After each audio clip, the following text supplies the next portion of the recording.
নমস্কার বন্ধুরা, এই চ্যানেলে আরেকটি পর্বে তোমাদের সবাইকে স্বাগত। তো বন্ধুরা, তোমরা কেমন আছো? আশা করি দেশ কিংবা দেশের বাইরে যে যেখান থেকে আমার এই ভিডিওটা দেখছো তারা সবাই ভালো আছো এবং সুস্থ আছো। বন্ধুরা, তোমাদের জন্য কিছু জানা অজানা কিছু টিপস নিয়ে চলে এসেছি। তো চলো বন্ধুরা, দেরি না করে টিপসগুলো দেখে ফেলি।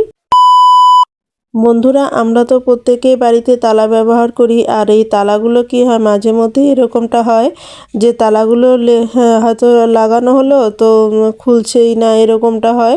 তো বা দেখো, এরকম আমার ঘরেও এরকম হয়েছে, তালাটা খোলাই যাচ্ছিল না। পরে অনেক বাড়ি দিয়ে অনেক কিছু করে তারপরে কিন্তু তালাটাকে খুলতে হয়েছে। তো সেই তালাটা কি আমরা ফেলে দেব? একদম নষ্ট হয়ে গেছে তা না, কিন্তু বন্ধুরা অনেক দিন থেকে আসলে এটার মধ্যে আমরা একটু এই তালাটাকে যত্ন করিনি, তো তাই তালাটা এরকম হয়েছে। তো মাঝে মধ্যেই তো এটা একটু যত্ন নিতে হয়। যে জিনিস আমরা ব্যবহার করব সেই জিনিসটা যদি একটু যত্ন না করি তাহলে হয় বলো? তো এই তালাটাকে দেখো, একটু আমি আগুনের মধ্যে দিয়ে দিচ্ছি, একটু গ্যাসের মধ্যে বসিয়ে দিলাম, হালকা একটু গরম করে তারপরে এটাকে নিয়ে নেব, যাতে হাত দিয়ে আমরা ধরতে পারি। তালাটাকে এরকমভাবে গরম করতে হবে, খুব বেশি গরম করা যাবে না, খুব বেশি গরমও করতে হবে না, খুব হালকা গরম করলেই কিন্তু হয়ে যাবে। তো দেখো, এটার ভিতরে যে জংটা থাকবে না সেই জংটাও কিন্তু ছেড়ে দেবে। আর গরম থাকতে থাকতেই কিন্তু আমাদের আরেকটা কাজ করে নিতে হবে। সেটা কি বন্ধুরা? সেটা হচ্ছে একটু নারকেল তেল। গরম থাকতে থাকতে, এই যে উষ্ণ একটু গরম থাকতে থাকতে এটার মধ্যে একটু নারকেল তেল দিয়ে দিতে হবে। দেখতে পাচ্ছ নারকেল তেলটা তো জমে রয়েছে। তো এটার মধ্যে আমি একটু রিফিল দিয়ে নারকেল তেলটা উঠিয়ে তারপরে এটার মধ্যে একটু লাগিয়ে দিচ্ছি। দেওয়ার সাথে সাথেই দেখতে পাচ্ছ যে গলে যাচ্ছে, যেহেতু গরম রয়েছে তালাটা। তো নারকেল তেলটা কিন্তু গলে যাচ্ছে, গলে কিন্তু ভিতরে ঢুকে যাচ্ছে। আর এই তালাটা যখন, এই তেলগুলো যখন ভিতরে যাবে তখন কিন্তু তালার যে জংটা রয়েছে, জংটা তো এমনিতেই তো সেরে যাচ্ছে গরম হওয়াতে, কিন্তু তালার জংটা অনেকটা সেরে যাবে। তারপর যদি এই তেলটা দিয়ে একটু ঘোরাঘুরি করিয়ে নেই তাহলে কিন্তু আরও তাড়াতাড়ি সেরে যাবে। তারপরে কিন্তু বন্ধুরা আরেক জায়গায় তেল দিতে হবে। দেখো বন্ধুরা, এই জায়গাতেও কিন্তু একটু তেল দিয়ে নিতে হবে। এই জায়গাতেও তেল দিয়ে ভালো করে একটু ঘুরিয়ে নিলে কিন্তু আমাদের তালাটা কিন্তু একদম ঠিক হয়ে যাবে, একদমই নষ্ট থাকবে না। এটা মাঝে মধ্যে আমাদের যদি করে নেই তালাটা, তাহলে কিন্তু তালাটা ফেলেও দিতে হবে না, আর তালাটা কিন্তু আর এইভাবে আটকেও যাবে না। আশা করি তোমাদের এই টিপসটি অনেক বেশি ভালো লেগেছে। তো দেখতেই পাচ্ছ এরকম করে আটকে গিয়েছিল। তো দেখো এখনও কিন্তু আবার এরকম করে আটকে গেল। তো দেখো আবার কিন্তু খুলেও গেল। তো এইভাবে কিন্তু আমরা কিন্তু খুব সহজেই তালাটাকে ঠিক করে নিতে পারি। তো তোমাদের ভালো লাগলে একটা লাইক করে দিও, আর পরিবারের কাছে শেয়ার করতে বন্ধুরা একদমই ভুলো না। তো চলো বন্ধুরা, তাহলে আমরা পরবর্তী টিপসটা যে রয়েছে সেটা দেখে নিই। বন্ধুরা, আমরা যখন বাড়িতে ডাল নিয়ে আসি, আর আমরা তো বাড়িতে প্রত্যেকেই ডাল, বাড়িতে প্রত্যেক বাড়িতেই তো ডাল রান্না হয়, আর সেই ডাল কিন্তু আমাদের রেখে খেতে হয়। ঘরে যখন আমরা ডাল এনে রেখে দিই তখন কি হয়, ডালটা বেশি দিন রেখে খাওয়া যায় না, নষ্ট হয়ে যায়, পোকা ধরে যায়।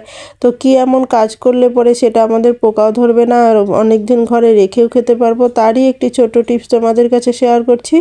আশা করি তোমাদের ভালো লাগবে। এর জন্য কি করতে হবে বন্ধুরা? দেখো, এর জন্য নিয়ে নিতে হবে একটু সামান্য পরিমাণ হলুদের গুঁড়ো। তো সামান্য পরিমাণ হলুদের গুঁড়ো যদি তোমরা এটার সাথে ভালো করে মিশিয়ে তারপরে রেখে দাও, তাহলে কিন্তু ডালটা কিন্তু পোকাও ধরবে না, নষ্টও হবে না। এভাবে করে রেখে তারপরে একটু ঝাঁকিয়ে রেখে দাও।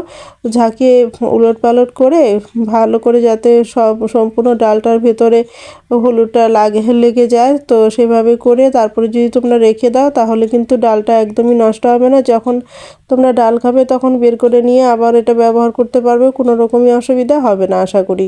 তো বন্ধুরা, তোমাদের কাছে আশা করি এই টিপসটিও ভালো লেগেছে। তো বন্ধুরা, ভালো লাগলে একটা লাইক করে দিও, আর বন্ধু বান্ধবদের কাছে শেয়ার করে দিও। তো চলো বন্ধুরা, আমরা পরবর্তী টিপসটা দেখে নিই।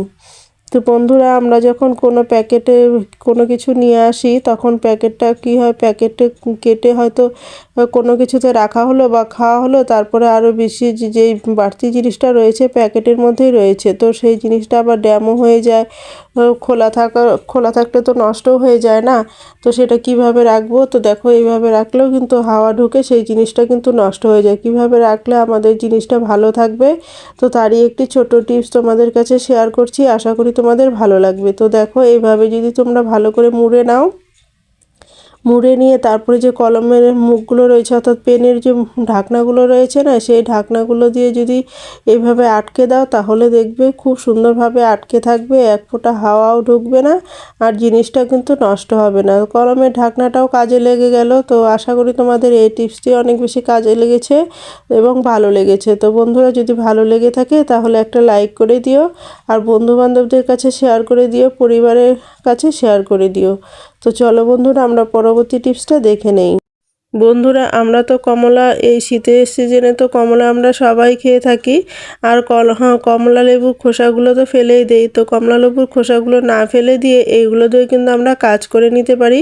সে কি কাজ করে নিতে পারি দেখো বন্ধুরা, অনেক সময় কি হয়, আমাদের এই কমলা লেবুর খোসাগুলো আমার এতটা প্রয়োজনে লেগে যায় যে আমরা ভাবতেও পারবো না। তো কি কাজে ব্যবহার করি চলো দেখে নেই। তো অনেক সময় দেখো জুতো যে আমাদের এই ধরনের শোগুলো যে হয় বা বুটগুলো হয়, সেইগুলো দিয়ে কিন্তু প্রচণ্ড, বাচ্চাদেরই বলো বড়দেরই বলো, সেগুলো দিয়ে কিন্তু প্রচণ্ড গন্ধ বের হয়।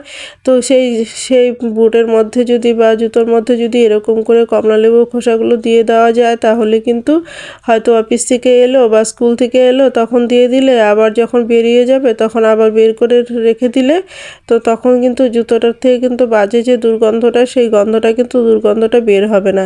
আর কমলালেবুর দেওয়াতে কিন্তু খুব সুন্দর একটা সুগন্ধ বের হবে। আশা করি আমাদের এই টিপসটি অনেক বেশি কাজে লেগেছে এবং ভালো লেগেছে। তো ভালো লাগলে একটা লাইক করে দিও। তো চলো বন্ধুরা, আমরা পরবর্তী টিপসটা দেখে নেই। বন্ধুরা, আমাদের রান্নাঘরের সুইচ বোর্ডগুলো এতটাই নোংরা হয়ে যায়, মাঝে মাঝে পরিষ্কার না করলে এগুলো দেখতে কিন্তু একদম বিশ্রী লাগে। তো দেখো বন্ধুরা, আমার ঘরে তো পাখা নেই, অর্থাৎ যে বাড়িতে ঘরের ভিতরে যে কালিটা রয়েছে বা তেলগুলো রয়েছে সেগুলো যে বেরিয়ে যাবে, সেটা তো কোনো পাখা নেই। তো ঘরে কিন্তু আমার প্রচণ্ড ওয়ালের মধ্যে এরকম ধরনের কালি লেগে রয়েছে বা তেলগুলো লেগে রয়েছে, এগুলো কিন্তু পরিষ্কার হয় না। তো তোমরা কমেন্ট করে বলো না আবার যে তোমরা এটা পরিষ্কার করো না কেন। বন্ধুরা, এটা পরিষ্কার করলেও কিন্তু সেই পরিষ্কার হয় না। তো আমি বোর্ডটা যে পরিষ্কার করে তোমাদেরকে দেখাচ্ছি। তো দেখো, সামান্য পরিমাণ আটা নিয়ে নিয়েছি। তো সামান্য পরিমাণ আটা দিয়ে এতটা সুন্দরভাবে পরিষ্কার হয়, আর যেহেতু এটার মধ্যে জল লাগানো যায় না, তো সেহেতু কিন্তু আমরা এটা দিয়ে কিন্তু খুব সুন্দরভাবে পরিষ্কার করে নিব। এত সুন্দর পরিষ্কার হয় বোর্ডটা, তোমরা বাড়িতে ট্রাই করে দেখো। তেলে ভাবটাও চলে যায়, আর যে বোর্ডটা যে কালচে কালচে ভাবটা, সেই কালচে কালচে ভাবটাও কিন্তু আর থাকে না। একদমই সামান্য পরিমাণ আটা লাগবে, সেখানে কিন্তু বেশি পরিমাণ যে লাগবে সেটাও কিন্তু না। শুধুমাত্র ব্রাশের মাথার মধ্যে একটু নিয়ে তারপরে একটু ঘষে দিলে কিন্তু বোর্ডটা খুব সুন্দরভাবে পরিষ্কার হয়ে যায়। আর যদি দেখো, রান্নাঘরের বোর্ডগুলো সব জিনিস, সাদা জিনিস যদি কালো হয়ে যায় তখন কিন্তু দেখতেও কিন্তু খুবই খারাপ লাগে। তো এই জিনিসগুলো যদি একটু সাদা করে রাখা যায় তাহলে কিন্তু দেখতে ভালো লাগে, তাই না বলো? তো খুব সুন্দরভাবে পরিষ্কার হবে। এই আটাগুলো দিয়ে যদি একটু আটা নিয়ে ব্রাশের মাথার মধ্যে একটু না ভিজিয়ে, কিন্তু ভিজানো যাবে না, একটু আটা নিয়ে শুকনো ব্রাশের মধ্যে একটু আটা দিয়ে ঘষে নিলে কিন্তু খুব সুন্দরভাবে পরিষ্কার হয়ে যাবে। তো দেখতেই পাচ্ছ কত সুন্দর পরিষ্কার হয়ে যাচ্ছে। তো এরকম করে তারপরে আমি শুকনো একটা ন্যাকড়া দিয়ে বা রুমাল দিয়ে এরকম করে একটু মুছে নিলে কিন্তু খুব সুন্দরভাবে পরিষ্কার হয়ে যাবে। তো তোমাদের কাছে কেমন লেগেছে অবশ্যই কমেন্ট করে জানিয়ে দিও। বন্ধুরা, তোমাদের কাছে আরেকটা কথা বলি যে তোমরা দেশের কোন কোন জায়গা থেকে আমার এই ভিডিওটা দেখছো তা যদি কমেন্ট করে জানাও তাহলে আমি বুঝতে পারতাম দেশের কোন কোন জায়গায় আমার ভিডিওটা পৌঁছেছে এবং আমার বন্ধুরা রয়েছে।